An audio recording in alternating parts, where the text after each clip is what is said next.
hey JCB thar kan khoen kan ne ya hey tractor ni ya hi JCB a siam chopin hey kan khopa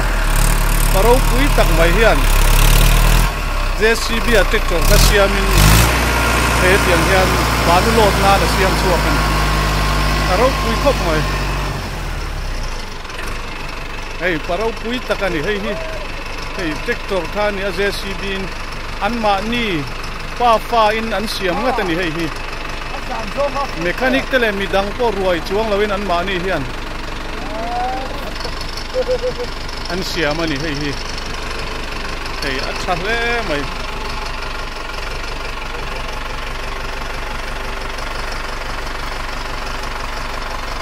hey kan khopa siam ani kan khua in JCB thar kan ne ni alo mom hle mai hey hetiang hian ama siam ani a hey an ma ni fa an siam nga tani hey JCB hey siam tu pa anei tu pa chu ni a hey mi tam ta chuan kan ke ome hey JCB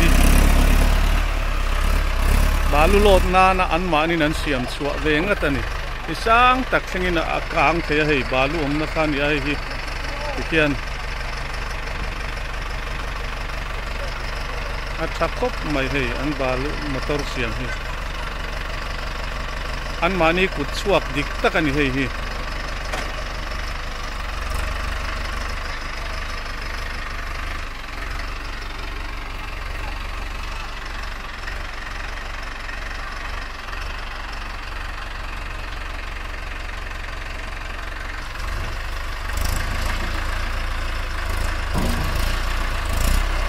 jangan baluan di sini ho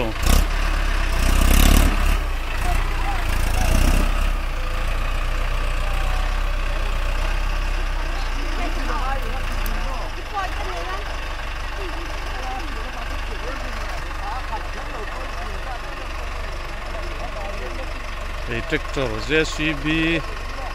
kan kho siam chua ngat ani hey kan kho pa siam chu ani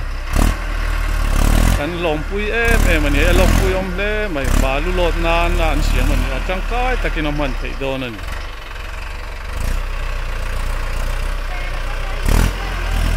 kan khua chon ma so